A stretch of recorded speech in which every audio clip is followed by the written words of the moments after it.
বন্ধুরা sister tasty kitchen আপনাদের সবাইকে স্বাগত জানাচ্ছি। আজকে টেস্টি কিচেনের একটা রেসিপি বাঁধাকপি। এখন তো বন্ধুরা গরমেও বাঁধাকপি পাওয়া যায়, তো সেই বাঁধাকপিরই একটা রেসিপি আপনাদের সঙ্গে শেয়ার করছি। ইলিশ মাছের লেজা মুড়ো দিয়ে রাইস ক্যাবেজ। তো প্রথম থেকে শেষ পর্যন্ত আপনারা ভিডিওটা দেখুন আমি কিভাবে বানাচ্ছি রাইস ক্যাবেজ। তো প্রথমে তেলটা আমি যেই তেলে আমি মাছটা ভেজে রেখেছি সেই তেলেই আলুটাও একটুখানি ভেজে রেখেছি। এই যে মাছ আর আলু ভেজে রেখেছি সেই তেলে এইবারে দিয়ে দেব ঘি। দিদার খুন্তিটা ধর।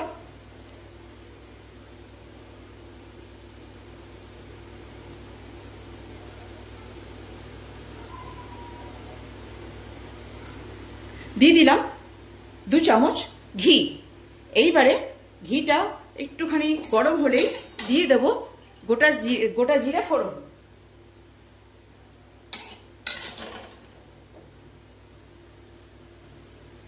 দিয়ে দেব গোটা জিরে ফোড়ন।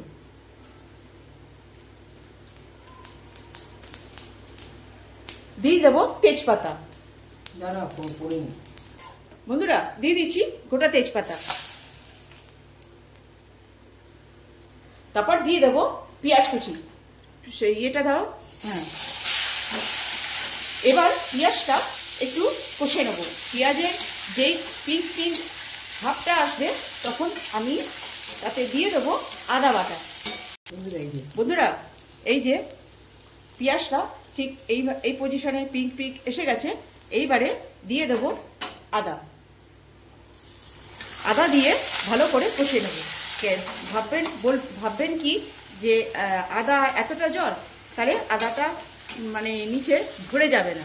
এই জন্য কেন কি আদা তো বেশি কড়াই মানে ইয়ে করে নেয়, সেই জন্য তাহলে আর কষাটা ভালো হবে না। এই জন্য আদা একটু জল দিয়ে তারপরে দিলাম। বন্ধুরা এর সঙ্গে দিয়ে দিলাম শুকনো লঙ্কা। এইবার দিয়ে দিচ্ছি টমেটো।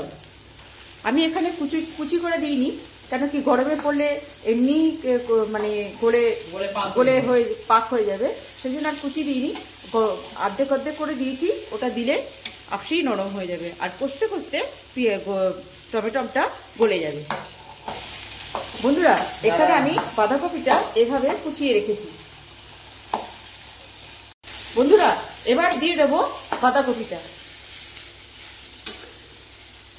এই বাঁধাকপিটা ধুয়ে ভালো করে জল ঝরিয়ে রেখেছি। এইবারে এই বাঁধাকপিটা দিয়ে ভালো করে কষিয়ে নেব। আর এতে দেব এবারে নুন আর হলুদ। কেন কি নুন হলুদ যদি আমি এখন দেব তাহলে আগে দিইনি কেন, নুনটা তাহলে বাঁধাকপিটা জল ছাড়তে দেরি হয়ে যাবে। তো যেই নুন দেব না বন্ধুরা, বাঁধাকপি থেকে আপনা থেকেই জল ছেড়ে দেবে। সেই জলেই খানিকটা কষে সেই জলটাকে শুকিয়ে নেব। বন্ধুরা দিয়ে দিচ্ছি নুন।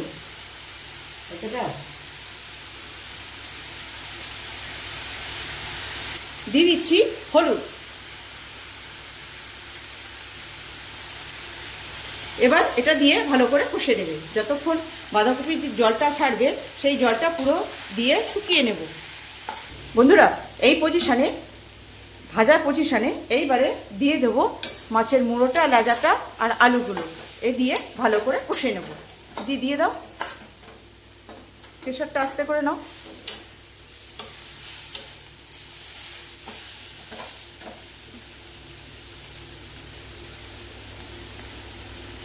এইবারে এই যে মাছের মুড়োটা, লেজাটা আর আলুগুলো দিয়ে সবকিছু দিয়ে এবার এটা কষে নেব। বন্ধুরা এই পজিশনে দিয়ে দেব চিনি। চিনি না দিলে কিন্তু টেস্ট আসবে না। এখানে চিনি কিন্তু দেবেন যার যেরকম যদি পছন্দ করে, আর চিনি। এইবারে এটা কষা হয়ে গেছে বন্ধুরা। এই যদি একটা গোটা বাঁধাকপি থাকে 1 কেজি ওজনের, তাহলে চিনি বেশি লাগবে। বন্ধুরা এই পজিশনে দিয়ে দিচ্ছি চারটি কিশমিশ। আর এটা কষা হয়ে গেছে, এবার দিয়ে দেবো ধুয়ে রাখা গোবিন্দভোগ চাল, দিয়ে একটুখানি নাড়ো।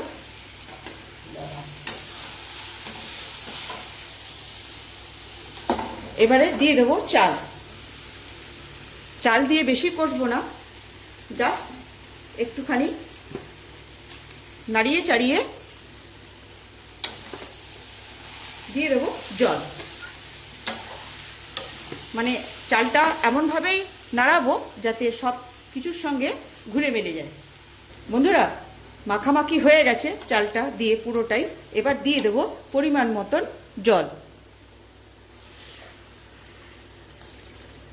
আর জল দেব না, কেন কি এবারে এটাকে ঢাকা দিয়ে ফুটিয়ে নেব।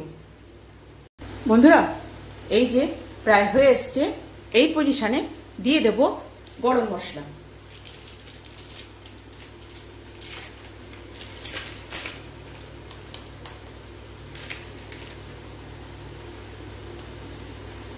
এইবার দিয়ে দেব গরম মশলা।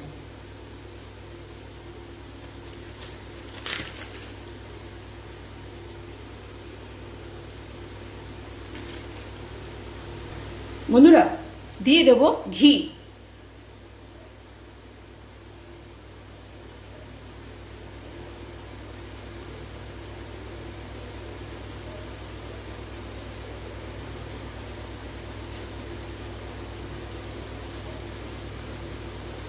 এবার এটাকে একটু নাড়িয়ে এটাকে একটুখানি ঢাকা দিয়ে দেব।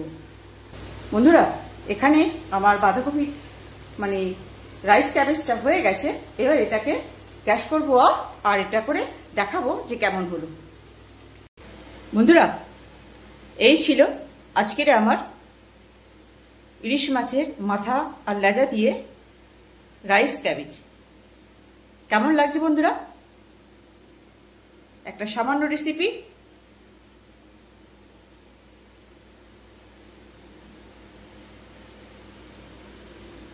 কেন কি এখনের বাঁধাকপিটা এমনি করলে ভালো লাগবে না খেতে, সেই জন্য এইরকম একটা দুর্দান্ত একটা অ্যামেজিং রেসিপি যদি করে পরিবারের থালায় তুলে দিতে পারি, তাহলে খাওয়ার পাতে তো কেমন লাগবে,